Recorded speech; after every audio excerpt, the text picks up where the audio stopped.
Let us start our today's session with the prayers.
Namashivaya. My humble pranams to our beloved Amma, invoking her blessings. I would like to start our beautiful session with the very well-known sloka, Na chora haryam, na cha raja haryam, na bhadar bhagyam, na cha barkari, vyayam krude vardat, evam nityam, vidyadhanam sarvadhana pradhanam. Which means wealth of knowledge is indeed the supreme power among all wealth, as it cannot be stolen away by thieves or taken away by the kings. It cannot be divided among brothers, and nor is a burden. If spent regularly, it keeps on increasing. So, good afternoon, one and all. A very warm welcome to this session based on the diagnosis and management of autistic spectrum disorder in children by Dr. Abhirami, our expert speaker for today. Myself, Dr. Gayatri, a proud alumni of Amrita Institute of Medical Science, working as a senior resident in Department of Pediatrics, will be your host for today. It is a wonderful day, and I feel so privileged to welcome all my dignitaries and all other senior faculties and my colleagues to this wonderful session. I'm sure that our session for today will give us a lot of learning points. I once again welcome you wholeheartedly to this session. Now, not extending furthermore, I would now invite our very own and most beloved Dr. Vishal Marwaha sir, Principal, Head of Department of Rheumatology, to welcome the gathering. We welcome you, sir. Good afternoon, everyone. It's indeed a pleasure to be here today. It is with great pleasure that I welcome Dr. Abhirami Meenakshi, our alumnus of 2011 batch. I am thankful to her for agreeing to be a mentor to our students, the undergraduates and postgraduates. Mentorship is very important in the life of a student, be it any subject, medicine, engineering, or for that matter, management, everywhere. I was lucky to be mentored well in the armed forces. I'll just share one incident. It was sometime, in 90, I was posted as a regimental medical officer after my internship to the 11 Armored Regiment. It is a tank regiment where I served for about 2 years.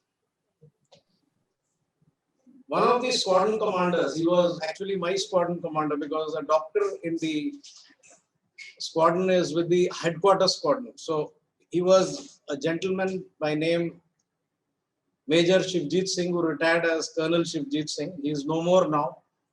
And then Brigadier Rajan Oberoi. These were the people who taught me a lot during my initial days, the formative days that I spent in the regiment. very, very simple things like, how to talk to people, how to talk to the men, how to interact, how to deal with their problems. You get a lot of support from your seniors. And probably, when I look back, sometimes, I always remember them because they were the people who taught me, and they even ticked me off sometimes, when you not done your job correctly, even the commanding officers whom I worked with. So sometimes they would point out that, this is not correct. So my one submission to you is, as students, keep in mind that a person who is finding fault with you is actually one of your, somebody who's really caring for you. People who are not bothered about you wouldn't find fault with you. If they are telling you, you haven't done this correctly, do it this way, that means he wants you to improve. That's why he is mentioning all these things. So always keep that in your mind. And I'm so glad that, Dr. Abhirami has been gracious enough to accept, this mentorship opportunity. And I'm sure it will actually, there'll be many more, because I see there are a lot of mentors within the campus itself who have been guiding our students. And then there are people, you are mentored every day by, people around you. And I think take it forwards basically. And again, the standards which people set for you. Like I remember when I was doing my MD in general medicine, there was my tutor, who's a professor of cardiology at PGH Chandigarh, Ajay Bahal. He was a very, very, he always set very high standards for himself. So he would never settle for, you cannot, and it is because of people like him, they would, like somebody, what type of book you would read.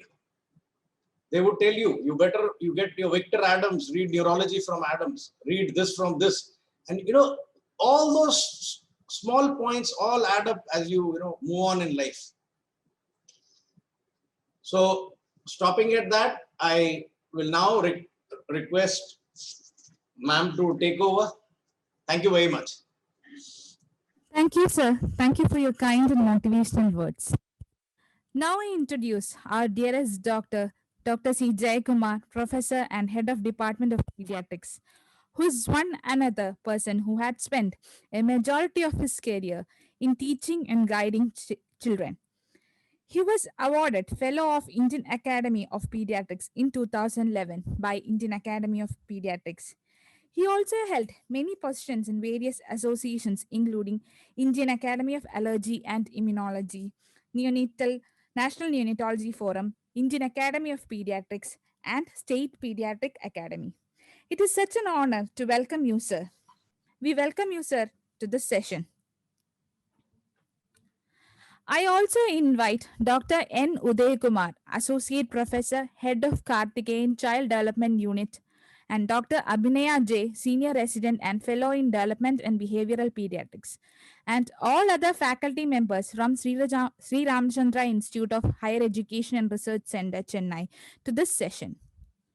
Today, it is a very proud moment not only for Dr. Abhirami, but also for her parents too, Mr. Chandrasekharan and Mrs. Saraswati, who are working abroad in Dubai as consultant. Both of you are lucky to have Dr. Abhirami as your daughter. We welcome you, sir and madam, to witness this session. Last but not the least, I invite Dr. P.G. Nair, Madam, Professor, Department of Pharmacology, Coordinator of Nodal Office for Statutory Inspections, and Coordinator for Campus Alumni Association of all our institutions. She forms the main backbone of our Alumni Association. It was because of her sincere effort and hard work that we have a strong alumni network here and also to have this event today. We welcome you, madam, to this session. Now I invite Dr. Sakriya Paul, Assistant Professor, Department of Nephrology, our own alumni who belongs to the first batch of MBBS of Amrita. He did post-graduation in general medicine and DM in nephrology from Amrita itself. Once an Amrithian, always an Amrithian, he is now continuing in Amrita in Department of Nephrology as Assistant Professor. Happy to welcome you, sir, to introduce our expert speaker for today, Dr. Abhirami Meenakshi from 2011 batch MBBS, his junior. Yeah, thank you. A very good afternoon. It is indeed my great pleasure to share a few words to introduce our esteemed speaker, Dr. Abhirami Meenakshi Chandrasekharan, who is our alumni and former UG student of 2011 batch. It is at this very outset, I would like to express my wholehearted gratitude to her on behalf of the institution and Alumni Association for her noble gesture for this mentorship program.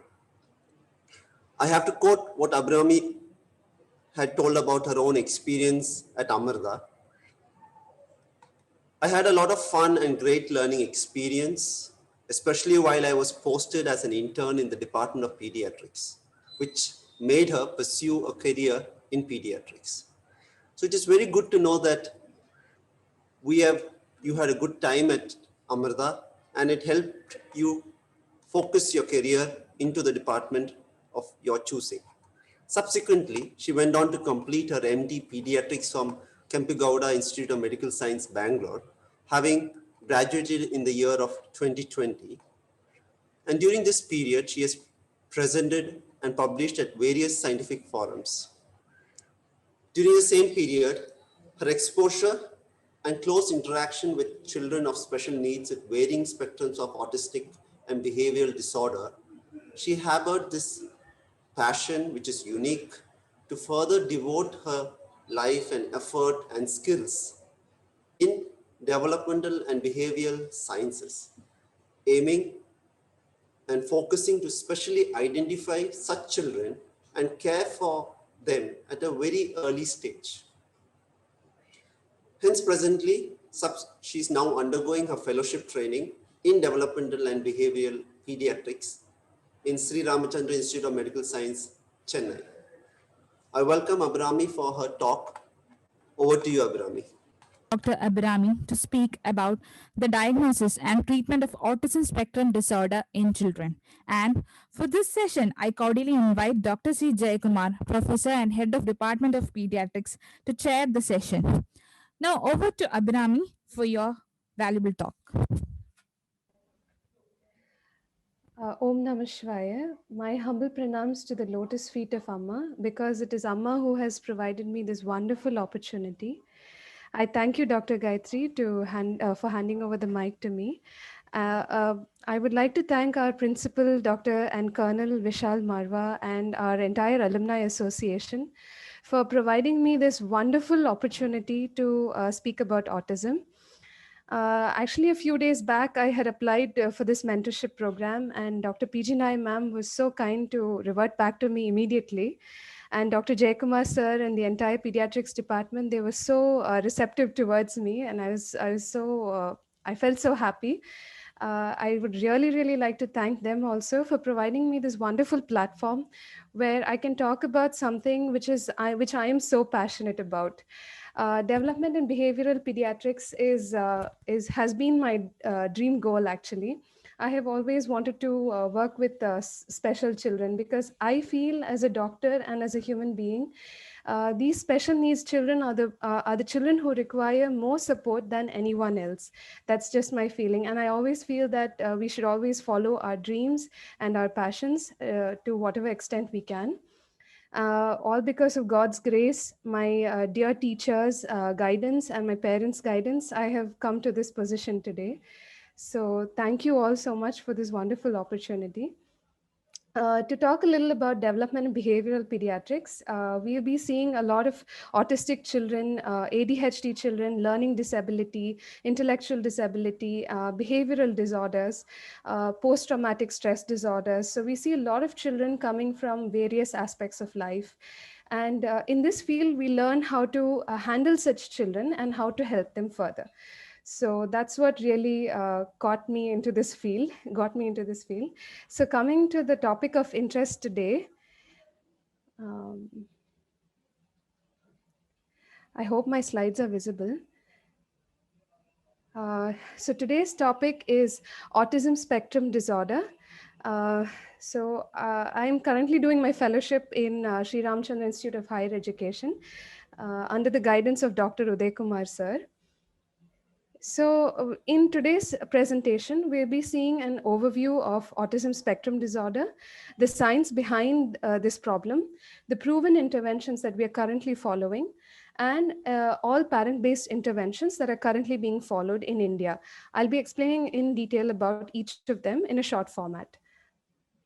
So, I'm pretty sure everyone would have heard the term autism or autism spectrum disorder. But what is autism in detail is actually autism is really it's a vast field. It's such a mythical field. You know, it's not something so straightforward at all. It's a neurobiological disorder with a typical onset before 36 months of age, with deficits in social communication and social interactions, restricted repetitive patterns of behaviors, interests, and activities. I'll definitely be explaining each in detail because the first time, actually, when I was a UG or a PG, reading about autism, it used to just wash over my head. I never understood anything about autism. After joining this field and working with such children and reading the theory on autism more in detail, I started to understand it more better. So if you see this picture over here, it shows a child sitting amongst colorful pieces of puzzles. If you type in Google autism or autistic child, the first picture that appears would be multiple varied colored puzzles amongst children. So I wondered why do they put these puzzle pictures? So puzzles represent that each piece is different and the different colors are different. But when you add these puzzle pieces together, it gives you the whole picture. So autism actually is a very varied clinical diagnosis. Each child is different. That's the point I put here. Diagnosis varies from child to child. But when you fit the puzzles together, you see that it ends up being autism. So autism is a very huge and vast field. And what is the problem over here is that we don't have any diagnostic biomarkers available to say that if you do this blood test, you can diagnose autism. No, that's not possible. We have to completely rely on our clinical history and direct observation for the diagnosis of this condition. So it is of very utmost importance to know the history and how to identify a child with autism. And if we make a diagnosis early on and provide therapies early on with high intensity therapies, then these children can make a very significant outcome, a very good outcome, actually. So that is the importance of this presentation. I just want to highlight the important history points and how do we observe a child in the OPD and how can we provide therapies for them. So this is our DSM-4 criteria over here on my left-hand side. Initially, autism was classified under a more broader heading called as pervasive developmental disorder, which included many other syndromes like Rett's, childhood disintegrative disorder, Asperger's, PDD-NOS, NOS being not otherwise specified.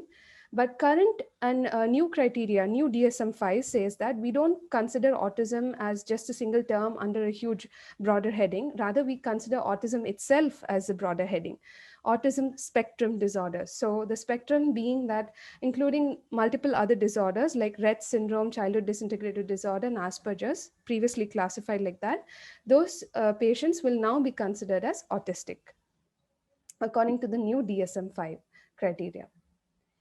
So if you see over here, this child on the right-hand side, the picture, it shows that the child is closing both his ears. So it means what? That the child has heard some loud noise and is closing his ears. So this is what you'll commonly see in an autistic child. They'll have a lot of sensory issues. I'll get into that later. So over here, if we see there's A1 and there's A2. A1 being impairment in social communication and social interaction, and A2 being restricted repetitive patterns of behavior. So, what is this impairment in social communication and social interaction? I think the term is a little difficult to understand. So, what is the meaning of social communication? It means that you go out into the society, not only in the society, inside your own home, and you create emotional bonding with other people. You create a nice relationship with them. You maintain the relationship, and you express your ideas and your thoughts in verbal and non-verbal ways. But an autistic child will find it really difficult to do this. They'll have a lot of deficits in social emotional reciprocity. That is, they will not have any face regard or eye contact. They'll have deficits in non-verbal communication and deficits in developing and maintaining relationships. So, usually, I'll be presenting a case scenario also, so it'll make it more clear. Such children will be brought in by their parents with deficits in, like, they won't be maintaining eye contact when the parent is speaking usually, or when two people are speaking, we maintain eye contact and we talk, right? But an autistic child will not be able to do that, because to maintain an eye contact, it involves a whole other level of emotional understanding and emotional bonding, which is very, very important for the cognitive development of the child. So eye contact will not be there. The second thing is something called as finger pointing. Finger pointing means that when the child wants something or needs something, he will point out like this with his index finger, I want that. Or if he has something interesting to share with his parents, he will point out to that interesting object. Like if you can see here behind me, there's a picture of a queue and a parrot over here. So usually what happens when children come to the OPD, they point out to the parrot and say, Amma, parrot. That's a normal development. That's a good, actually it's a good finding, it's a good thing for the child, because by that they'll be maintaining emotional bonding, and they'll be building up their knowledge further about that particular object. So finger pointing is very, very important. It may seem very trivial, but it's very, very big for a 2-year old or a 3-year old. Another thing is they won't be able to understand other people's emotions. Like the mother is crying, a 2-year old generally normally would approach the mother, wipe her eyes and say, pat her on the back and hug her, try to make her laugh generally.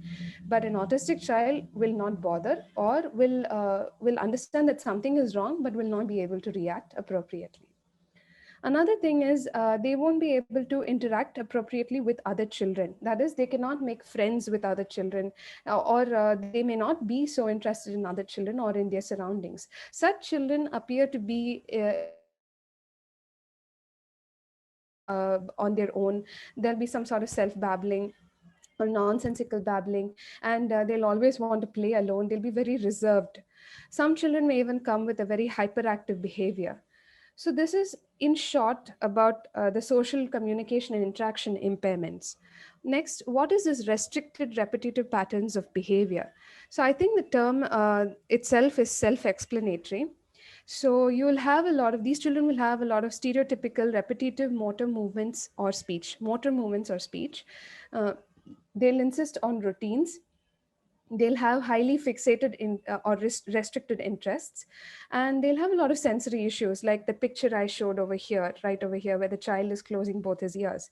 So what happens is these children, when they get excited, they'll have this characteristic hand flap. They'll be shaking their hands like this, and otherwise they'll spin around themselves, they'll walk on tiptoes, or they'll keep repeating something again and again. Like if these children generally, they like music a lot. uh, so far of what I've seen, they love rhymes and they love music a lot. So what happens is the music or the nursery rhyme that they heard in the morning, they keep repeating it throughout the day, and it'll be so unusual. It's like they'll repeat it with the same intonation, the same tone, same words, same pronunciation. um, it'll be like as if it's a tape recorder put on repeat. These children also will not respond directly to questions. If a question is being asked, they'll repeat the question again. They won't answer back. Like, for example, if they ask, shall we eat? If the mother asks, shall we eat? Then the child would say, shall we eat? And that too in a very monotonous tone. So they'll have stereotypical speech behavior. The motor movements is the hand flapping, the tiptoeing, spinning, which I already mentioned. And they'll like to watch these spinning wheels and spinning fan. That's also very highly unusual. They'll insist on a particular fixed routine. So this fixed routine is that if they're playing with some toys, generally autistic children are not very interested in toys, but if they are, they'll arrange the toys in a neat row or in a neat order, one after the other, or in size wise, color wise, or group wise, like animals in one group or fruits in one group. And if we go and disrupt that routine or that order, they'll get very aggressive, or they will not bother, and they'll keep that pattern once again in the same way how it was before. So insistence on fixed routines, highly fixated or restricted interests, and sensory issues being that to everyday noises like a car passing by or a drilling noise, or somebody, two people in a normal conversation, those noises itself they will not be able to bear or accept. If a pressure cooker noise, even for a mixie noise, microwave noise, so these everyday noises, they'll have sensory issues towards them, heightened sensitivity to sound, and so they'll close their ears and behave very. They'll show a lot of fearful symptoms. So this is in short about what are the symptoms. I think one more point I might have forgotten to mention is they won't be responding to name call. That's another important point that children are brought to our OPD with, that the parent has to call them at least 2 or 3 times. Only then the child would respond. So no response to name call is also an important history to look in for. Okay, so this is the case scenario that I was talking about. So this is a 2.5-year-old female child. It's just a example. Uh, a 2.5-year-old female child brought to our OPD with concerns of speech delay. This is how commonly they'll present. So a 2-year-old child, generally by normal developmental norms, should be able to speak 2-worded sentences, right? But over here, if you see, this child has only nonsensical babbling. Babbling comes around 6 to 9 months of age. So nonsensical babbling, not obeying commands. By 2 years old, a child should be able to at least follow a single step command. So such children are not obeying commands. The child responds to name call here, but only when something interesting is offered. So this is also characteristic of autism. They will respond to name call only for needs, or they may never respond at all. The child is able to point for needs. So this pointing for needs and pointing for interests, they're two different entities. Pointing for needs is called as proto-imperative pointing, and pointing for interests is called as proto-declarative pointing. So pointing for needs, that is proto-imperative pointing, is what comes first, after which we get the proto-declarative pointing, which is pointing for interests. So this child has pointing for needs, which seems to be a good sign, but is not sharing his interests at all. Her interests, sorry. The child is able to wave bye bye. Usually, autistic children will not be able to spontaneously greet or wave bye bye. That's another important point, also. And this child is able to maintain eye contact only transiently. Transiently meaning that when the parent calls out, she will look, and then she will watch for maybe 5 seconds, and then she'll turn away. So maintains eye contact only transiently.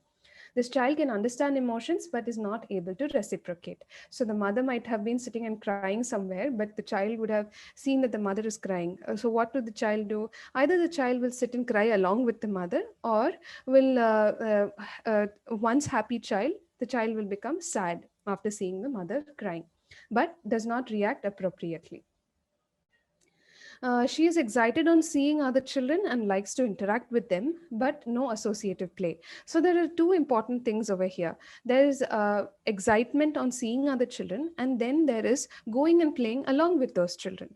So autistic children may not be interested at all in other children, or they may be excited on seeing other children, but would not interact with them, because playing with other children, a group play or group activity, requires a whole level of interaction and emotional bonding again over there. So that would not be there. Maybe they're excited on seeing those children, they laugh, or they'll try to touch those children, but they will not play along with them. A child does not have purposeful play with toys and no pretend play. So one way of understanding any child's cognition is by understanding how they play with toys, and how do they color into a picture, or how do they draw, what do they draw. So it gives us an idea of how their thinking is. So if there is a child who plays purposefully with toys and tries to have a creative play with toys, it shows that their cognition is good, is intact, and is working well. But autistic children, they may not have purposeful play with toys, because that also involves emotional bonding with the toy itself. So there's no purposeful play with toys and no pretend play for this child, which is important to understand. Child likes to spin objects. So autistic children, as I already said, this is repetitive behavior. They like to spin objects and watch spinning. Children may have these. This child has hand flapping, and likes to play and rotate the wheels of the car. No other sensory concerns or rigid routines in this child. So this is just a short case scenario. But as I already mentioned before, a diagnosis varies from child to child. Each child is different. Okay, so before we move on, this is something that everyone should remember. These are the red flags for autism. That is, no babbling by 12 months, no pointing or gesturing by 16 months, no single word by 16 months, no two-worded sentences by 24 months, and loss of language or social skills at any age. That is a history of regression. History of regression is very important because up to one third of patients with autism will definitely regress. And the mean age at regression is around 18 to 24 months. Usually, parents identify such concerns by 12 to 18 months, but the average age of diagnosis in UK as of now is 3.1 years, and in India it is slightly higher, slightly more than that. So we should try to work our way through and try to identify such children early on. We should do our best to do that, because early intervention and early identification and early intervention proves very beneficial. There are many studies on that. So this is the estimated prevalence of autism as of 2018. This is taken from CDC. Initially, if you see in 2004, it was only 1 in 166, and the trajectory has been slowly rising all over throughout the years. By 2018, it has reached 1 in 59. So why the sudden rise from what was 1 in 166 in 2004 to around like 14 years later, just 14 years later, it has become 1 in 59? That's probably because now there's a change in the diagnosis, the criteria, the DSM-5 change is there. More and more parents are getting more and more aware about this autism. More and more people are getting aware about autism.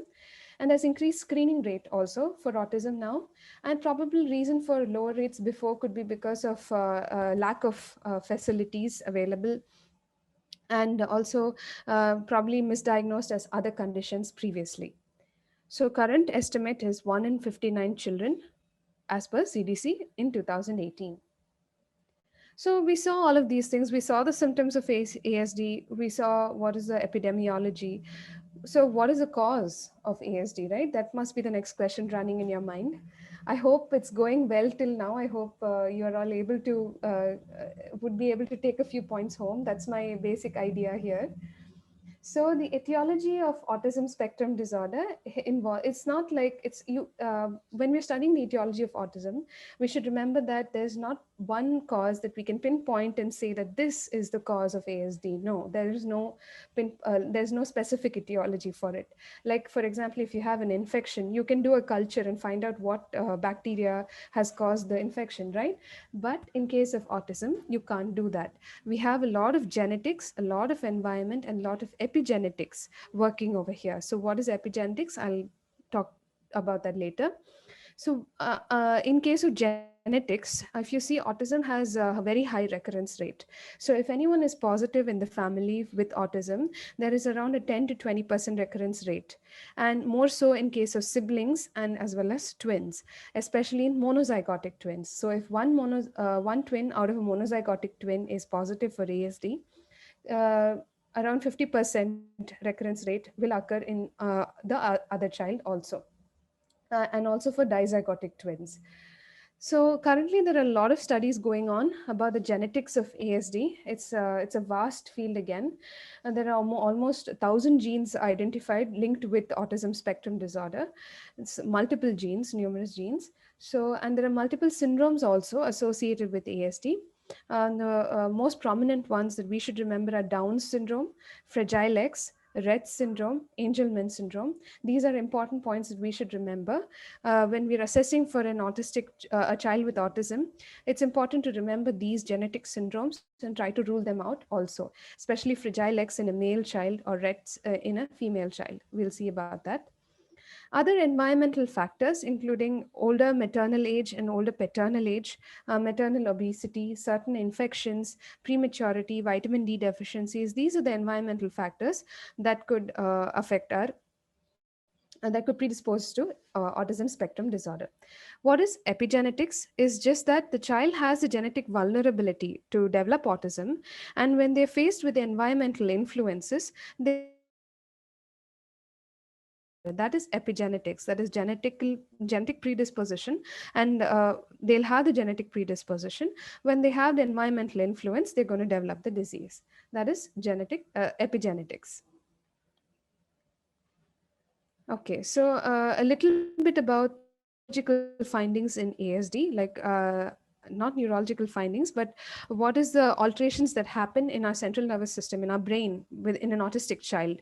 So if you see here, the social brain, that is the prefrontal cortex, our amygdala, our fusiform gyrus, and our superior temporal gyrus. These areas are prominently affected in an autistic child.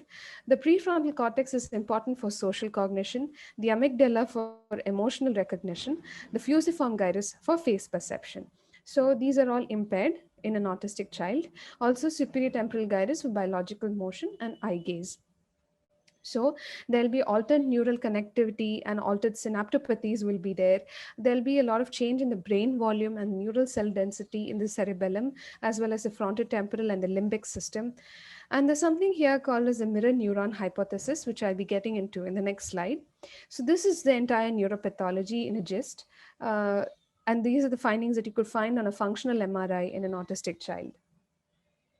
Okay, so coming to this important aspect, mirror neuron system. So a child should be able to imitate his parents. Okay, so that comes under this mirror neuron system.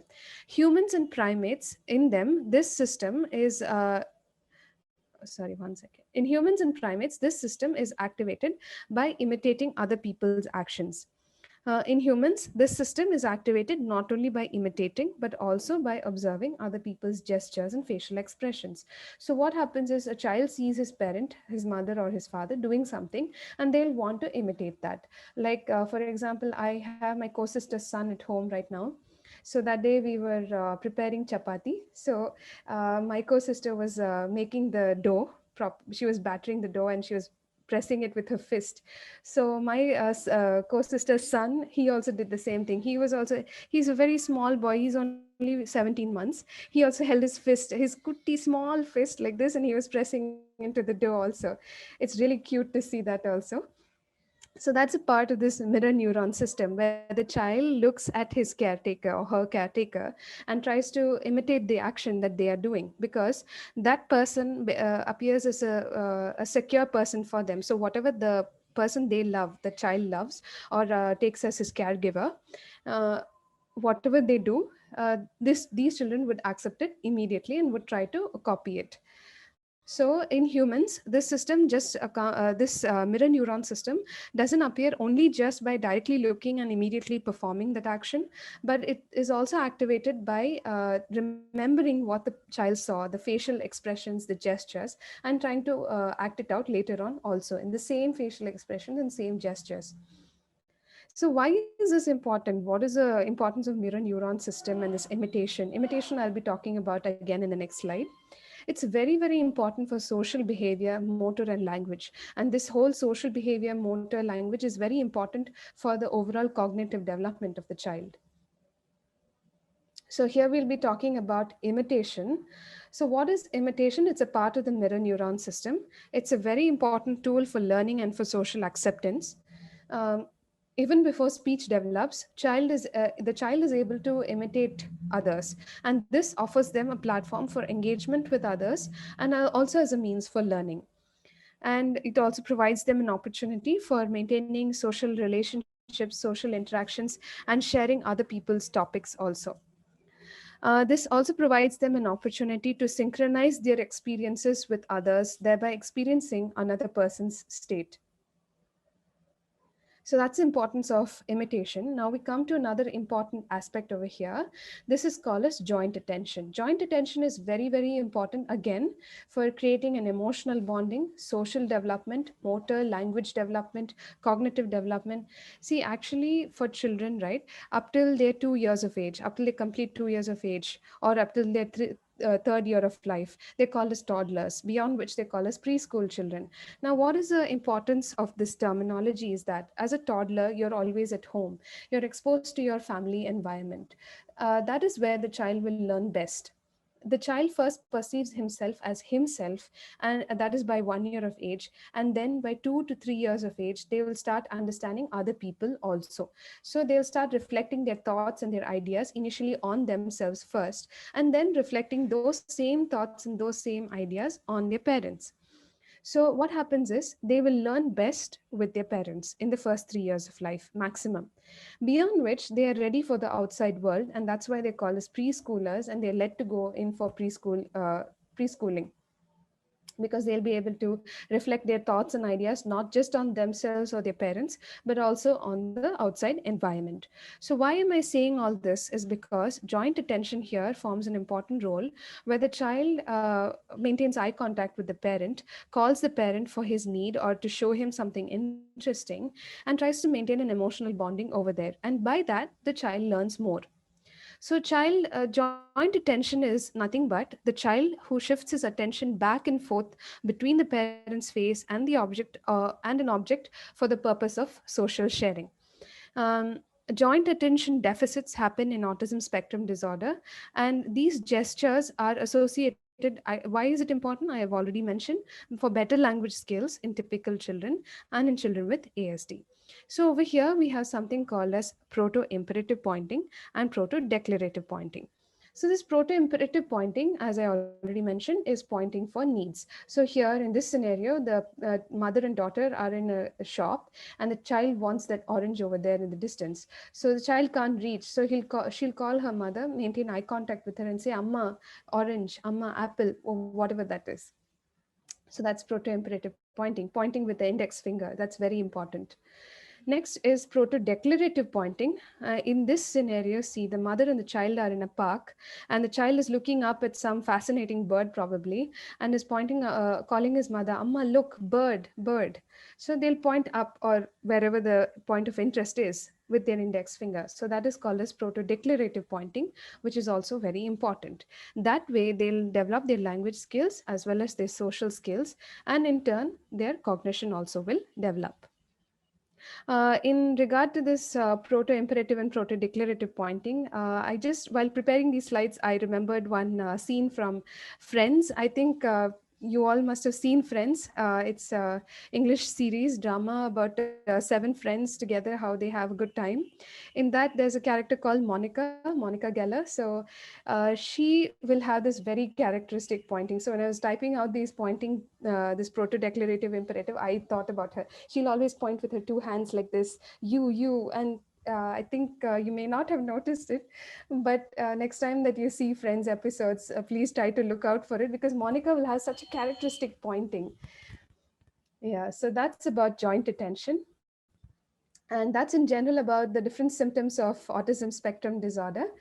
Now we come to these comorbidities, which are usually associated with autism spectrum disorder, which include certain challenging behaviors, neurological issues, and other medical issues. So these challenging behaviors include aggression, temper tantrums, self-injurious behavior. They'll get so angry because they'll not be able to express their needs. It's not something that they do wantedly. They do it only because they don't understand what is going on around them. That's actually quite sad. So we should be careful to explain to the parents not to beat the child or physically harm the child. Not only autistic children, but any child, beating or harming the child physically is not going to bring any positive results. In fact, it's going to bring in a lot more of negative results. So they'll have aggression, temper tantrums, self-injurious behavior, hyperactivity, anxiety, depression, other neurological problems which are important, like epilepsy and EEG abnormalities, intellectual disability, language disorder. Another point here before we move on, I would like to say is that some children may not have seizures but still may have interepileptic epileptiform discharges on EEG, but those are not to be treated because until and unless they're symptomatic, it is not very significant. Autistic children, their brains may send in these epileptiform waves intermittently, but until and unless they're symptomatic, it is not to be worried about. You can get a pediatric neurologist opinion for that. Sorry. Other medical issues, including GI dysfunction, sleep disturbances, gait and posture, are also to be looked out for, especially sleep disturbance and GI dysfunction. They may have constipation or they may have sleep disturbances. They won't be able to sleep properly at night. They may have restless leg syndrome. So we should be able to identify such diseases, such comorbid conditions, and try to rectify them also. So now that we have seen an overview of the symptoms and the comorbid conditions of ASD, how do we screen for ASD? Uh, American Academy of Pediatrics recommends that all children at 18 months and at 24 months should be screened for autism to identify autism. What is the significance at 18 months and at 24 months when the mean age is around 3 years? That might be a question that might have cropped up. So the importance of screening early on at 18 months or at 24 months is that we can identify these children early and provide them with early intervention and high intensity therapy. It's very important for early intervention. So how do we screen for the, we screen using this MCHAT R bar FU. MCHAT is actually a questionnaire. It's called as Modified Checklist for Autism, Revised and Follow-up. That is an R and FU. It's a 20-item parent report. So it's a questionnaire we'll give the parent, they'll fill it up, or since ours is an Indian setup, I've taken all my information from Nelson. So this is mostly from the Western setup. In our setup, Indian setup, currently parents are well educated, yes, definitely. But in case they don't understand, we should also be well versed with MCHAT, R bar FU, and we should also be able to administer the questions to them. So it's a 20-item tool and can be used from a 16-month-old to a 24-month-old child, beyond which we will be using other scales to assess for autism. So if MCHAT comes positive, we'll say that the child is at risk for autism spectrum disorder. We'll keep them on follow-up. And once they cross the age of 2 years, I'll be coming up to that next. We have other assessment tools that we can use to identify whether they still fall under the autistic category or not. So when it comes to assessment, as I told, there is no diagnostic biomarkers available at all. What is most important here is our clinical history and our direct observation is very, very, very important. Then this approach to autism is actually multidisciplinary. It's not just the pediatrician or not just a general practitioner. It's a multidisciplinary approach. We have developmental and behavioral pediatricians. We have pediatric neurologists, psychologists, psychiatrists. We have occupational therapists, speech language pathologists, hearing audiologists. So it's actually a very multidisciplinary approach. And if the child has any hypotonia or limitation of daily activities because of the hypotonia, we have physiotherapists also coming in to help us. So to assess for autism, we have a CARS-2 scale. It's called as Childhood Autism Rating Scale, second edition, which is a 15-item tool like MCHAT. This is also another tool where we try to assess whether the child falls on the autistic category and what is the severity of the autism, whether mild, moderate, or severe. Then we can do a physical examination. Sometimes these children may present with hypotonia or certain dysmorphic features.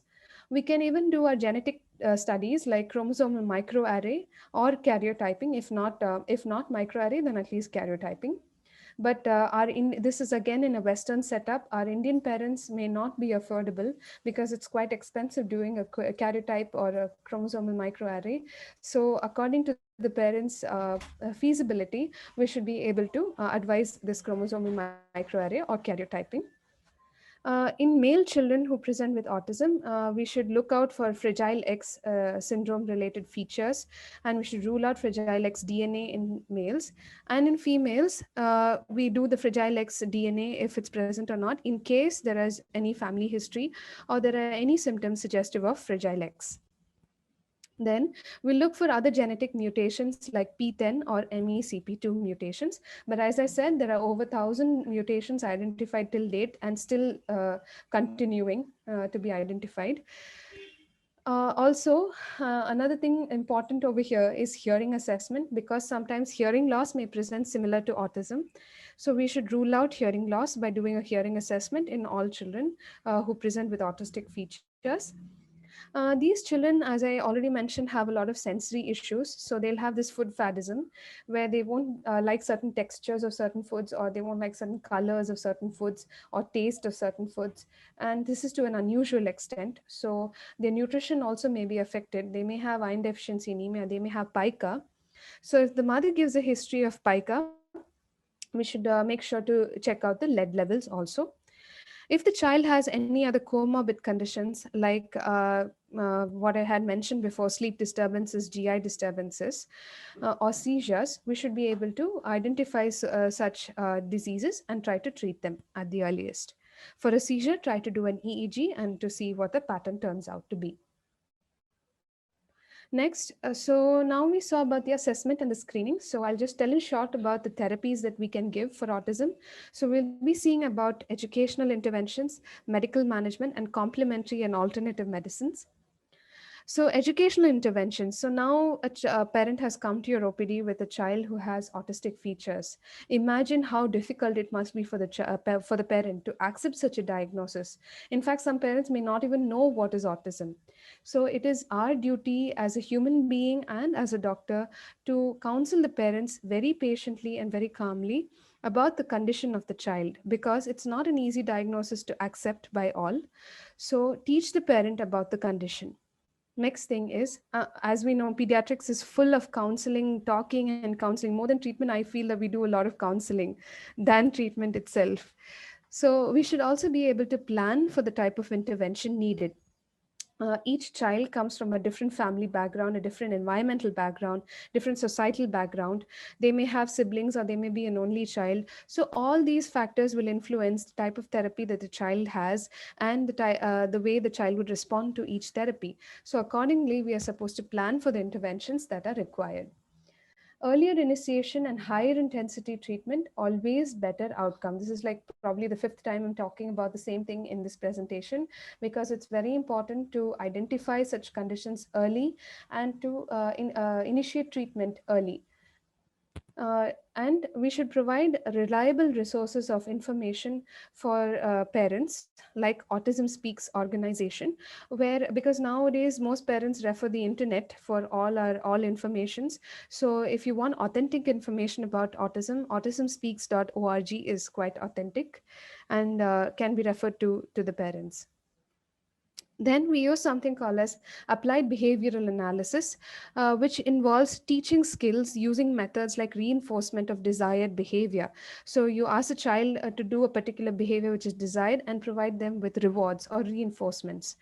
Another way, generally therapies, whatever therapy we provide children with autism, it should involve improvement of joint attention, shared enjoyment, reciprocal communication, because these are the areas that are affected in such children. And some models, like the Early Start Denver and the Jasper model, involve these areas of therapy also. So these therapies will be more efficacious for such children. Therapies should involve structured teaching, visual supports, and should be adjusted to the needs of the child. Another thing is, sleep is very, very important for all of us, not just autistic children, even for us and for all pediatric patients, because it is during sleep that a lot of important things happen, especially memory, converting from short term to long term memory, and many other things happens while we sleep. So sleep hygiene is something which is very important, not just for autistic patients. You can explain the sleep hygiene to all your pediatric patients, because regulation of sleep is very important. So what we can do is try to expose the child in the morning to sunlight for at least half an hour to 40 minutes. That increases the melatonin secretion. Another thing is, have a good bedtime routine, that is give a bath to the child in the night, or change his clothes to a pajamas, or read a bedtime story, play some soothing calming music. And some children wake up frequently at night for feeds, for breast milk. If they have dental, there can be dental issues, dental hygiene related issues. So if the child has started having its dentition, then try to avoid feeding at night. We should advise it that way. Rather, they can feed late in the night and put the child to sleep. And in between, if the child does wake up, try to feed them some water or some other fluid to allow them and try to make them sleep again. Then we should look out for our other co-occurring conditions, which I've already mentioned. Seizures, GERD, should be treated appropriately. Nutrition should be taken care of, as I've already mentioned, because of the food faddism and due to sensory issues. And iron supplementation, vitamin D supplementation, calcium supplementation, this is very important to be considered. So next we will be seeing about the medical management. Medical management comes into play only when the comorbid conditions like self-injurious behavior or hyperactive behavior, these symptoms affect their day-to-day living and cause a lot of distress amongst the children as well as the parents. But before starting any medicine, we should be able to explain about the side effects of the medicine. So we use for a stimulant to reduce the hyperactivity, we use atomoxetine. For anxiety or OCD, we can use SSRIs. For sleep, the first line would be melatonin, after which we can consider clonidine if a child is not improving with melatonin as well as sleep hygiene. And for any self-injurious behavior or injury to other people, that's those sort of behaviors, we can use risperidone. And as a second line, we can use aripiprazole. So these are just a few of those medications that we could think about using. So next, about this complementary and alternate medicine. Nowadays, parents, as I said, they're reading this internet and they're coming up with new ideas about this gluten-free diet or other diet modifications.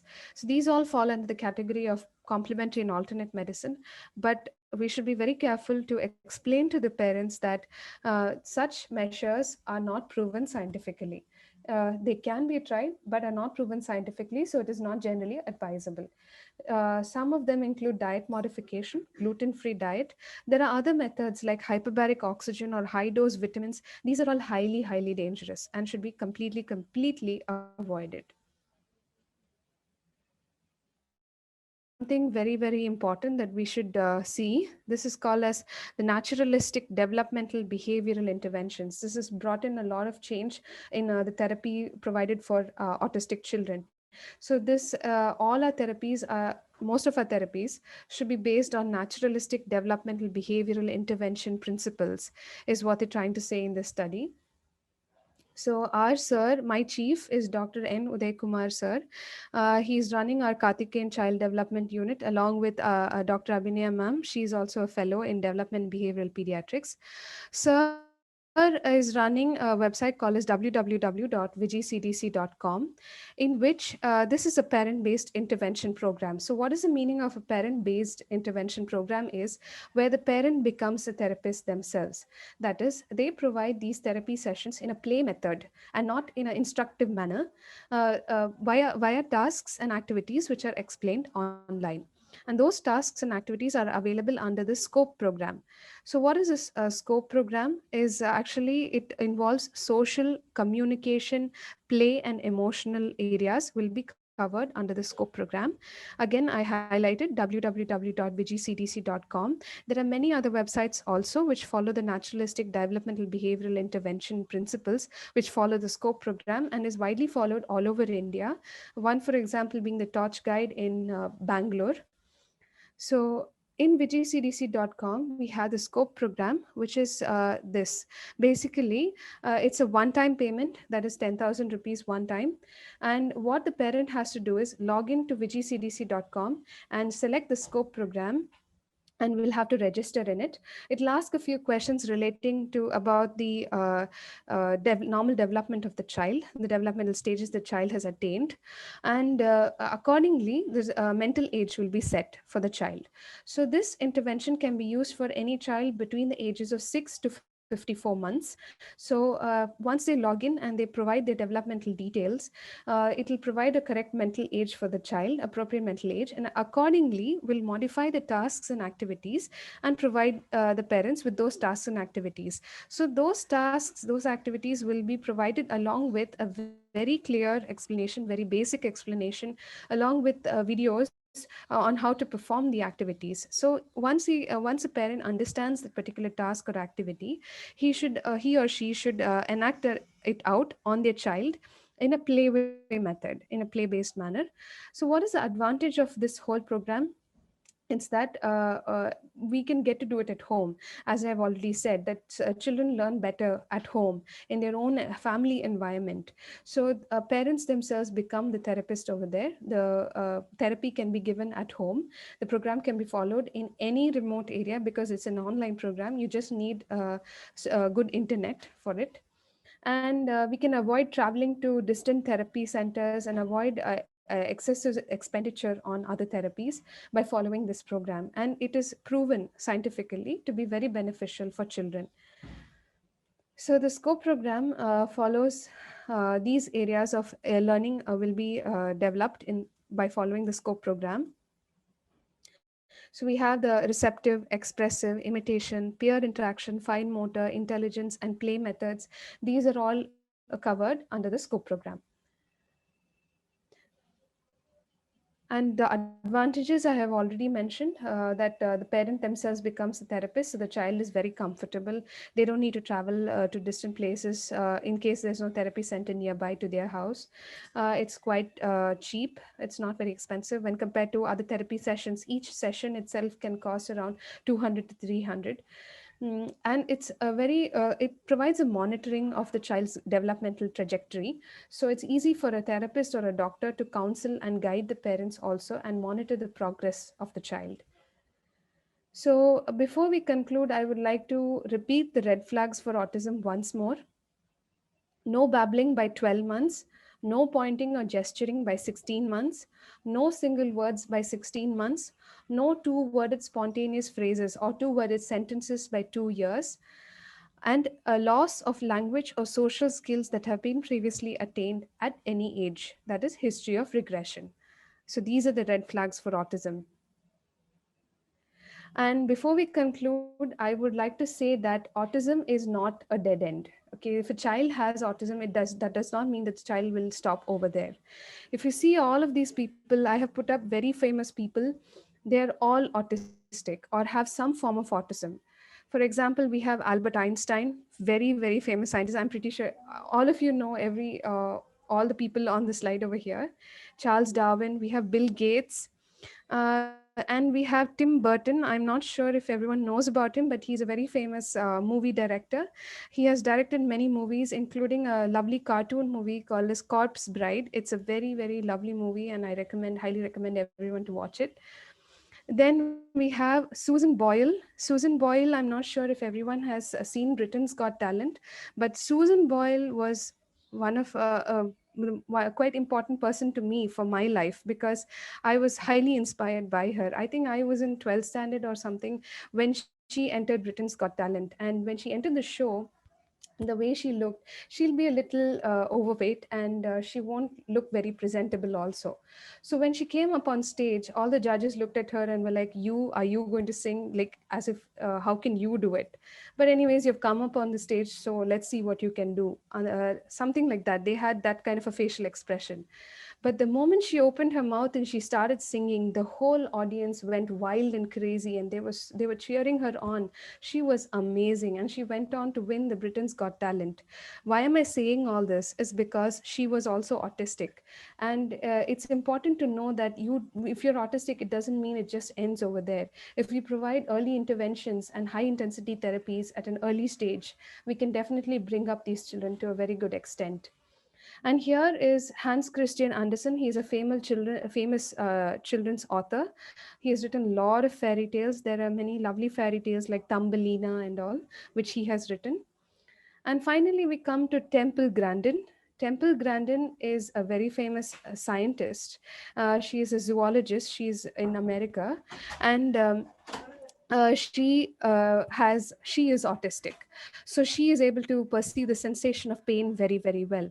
And what has she done? She has tried to reduce the pain sensation in cows before being slaughtered. She has done a lot of studies trying to develop ways to slaughter a cow painlessly, because she can understand the sensation of pain that a cow can undergo when being slaughtered. So I will end by saying one of her statements. The thing about being autistic is that you gradually get less less and less autistic because you keep learning how to behave. It's like being in a play, and I'm always in a play. That's by Temple Grandin. Thank you very much. Thank you, Dr. Abrami, for your valuable insights on the topic of autism spectrum disorder. Now, I would request Dr. C. Jayakumar, sir, for your expert comment on the talk. Thanks, Dr. Abrami, for your wonderful talk. Thank you, sir. So, today is a blessed day for all the people in Amrita for two reasons. One, today we have the first alumni meet under the able leadership of Professor Dr. P.G. Nair Madam. And second, you know that one of my favorite students, Dr. Abhirami, has given an excellent talk. I learned a lot, rather we learned a lot from you, and really happy for that. Thank you, sir. So I had vivid memories with Dr. Abhirami. She was my intern, and today early morning she was telling me that she was interested in pediatrics only because of posting in pediatrics.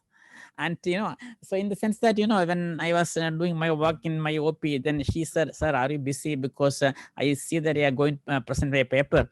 So she offered, "Sir, I will prepare a PPT for you." So it's for the first time in my life that an intern or somebody is offering still I am remembering that incident.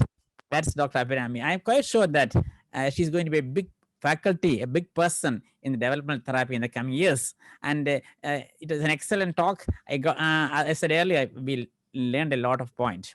And as Dr. P. Nair Madam was telling me today afternoon, so we are going to continue this program in the near future also. And I would like to thank the beloved Amma, Professor Dr. Marva sir, and Prem sir in his absence, and Dr. Princy Madam is here, and all my faculties, postgraduates, and even the interns are also attending this program.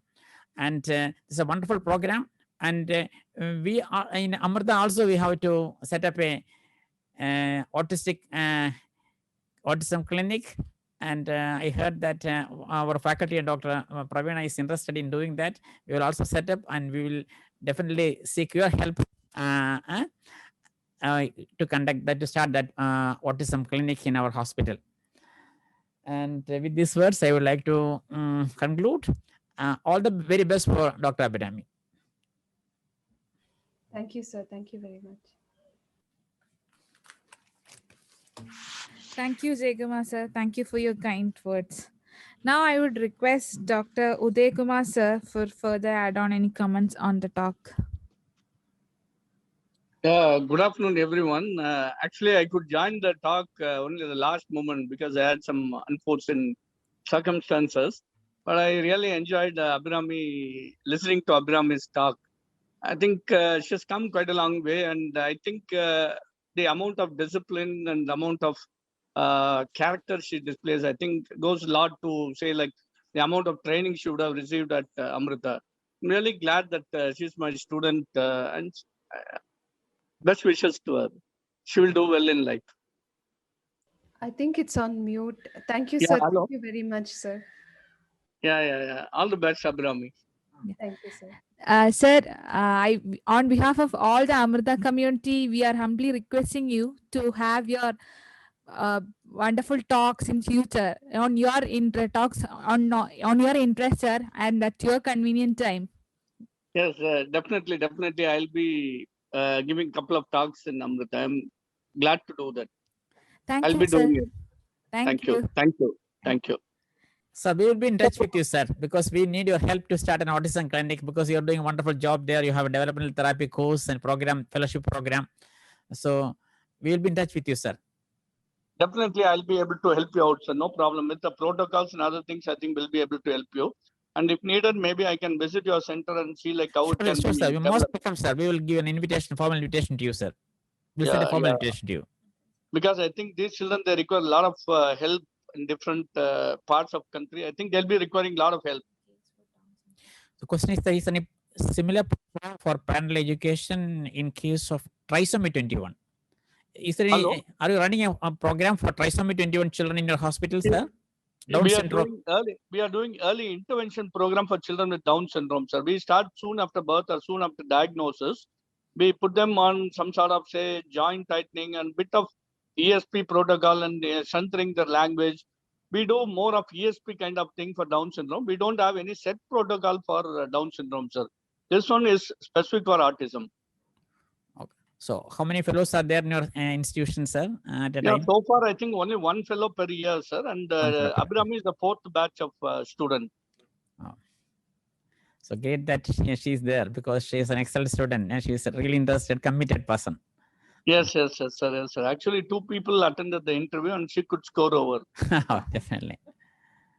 Okay, if there are no more questions, let us go for the further aspects of the meeting. Yeah. Thanks a lot, sir. Thanks. Thank you, Dr. Uday Kumar, sir. And Yeah. thank you, Dr. Abhirami, once again for the wonderful presentation. Now I invite Dr. Ashwin Prabhu, Assistant Professor of Neonatology, another Amrudian Aron alumni who also belongs to the first batch of MBBS, did his post-graduation in Department of Pediatrics and Fellowship in Neonatology. Now he is currently working as a consultant neonatologist in Neonatology Department. We welcome you, sir, for giving vote of thanks. Dr. Ashwin, sir. Yeah, thank you, Gayatri. Thank you again for the opportunity. It was indeed a very nice experience over the last 1 hour. We all had such good, interesting, and informative talk. I've personally not met Abhirami when she was a student in Amrita, but it was very nice to see her today.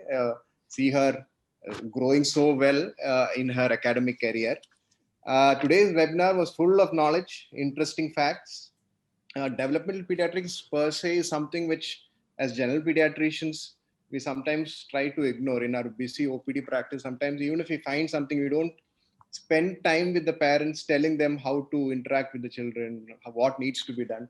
And sometimes parents actually, when we say something, they don't follow it, and then the diagnosis is actually delayed, especially in terms of autism.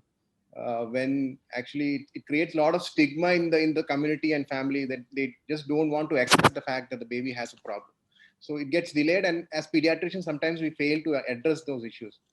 But as a developmental pediatrician, I think that specialty is something which needs more attention, and then more people going into the specialty. And I think you have done a very wonderful job to join that.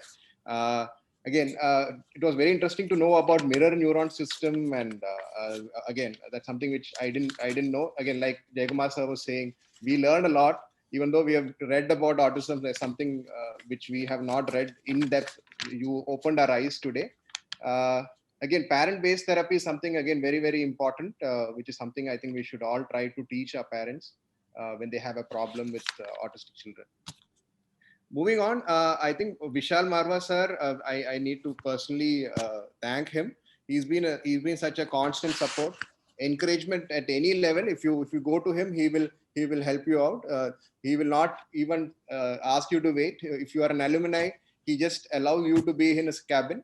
If you go to the institution, again, he'll make sure you are treated well. He'll actually take you for lunch. He'll give you sweets. He'll make sure that your thing is done immediately. He will not make you wait at all. So he's such a nice human being. More than a principal, I respect him for being such a nice person. Thank you, sir, for being part of the program today. I would like to thank Jayakumar sir. Obviously, he's like our father to our department. He's there for all our students. Students just love him. Whatever you say, then students just want to listen to Jayakumar sir. So obviously, they all love him. I would like to thank Zach Paul. He's my colleague. Gayatri, obviously, she's done a wonderful job. I would again like to thank Uday Kumar sir. Again, now we'll be meeting more often. We'll be doing more and more work with you. We'll learn from you. So again, thank you for being part of this program, sir. It's indeed a proud moment for any parent to see their child grow, succeed, do post-graduation, and then flourish in their career. I think it would be very ecstatic for Abhirami's parents, Saraswati madam and then Chandrasekhan sir, to be part of this program today and to listen to her, and also the wonderful comments which her teachers have given her. I think that is the best comment which anybody can get. So thank you again, madam and sir, for being part of this program today. Dr. Ashwin, one more person, the brain, backbone, and heart, Dr. P. Nair, madam. She's coming, sir. The best person comes at the end. She's like the hero. So the last but not the least, I would like to thank madam again for being the pillar of strength, support, and then she's been the all in all of this whole program. So she's dragged everybody into this. So so without her, it was not possible at all. So I would like to really thank madam. You've been such a wonderful person. Even when I was a student, you've been such a wonderful person. So thank you again for actually leading this whole program today. Thank you so much, madam. Over to Gayatri for concluding remarks. Thank you, Ashwin sir. Now with this session, we are coming to have the end of our today's session. Before winding up today's session, even I would take this opportunity to thank our Dr. Prem Nair sir, Medical Director, for holding this campus alumni function. And also Dr. P.G. Nair madam, who was the reason why we had an event like this today. After all hindrances that came their way, she still managed to organize this event possible.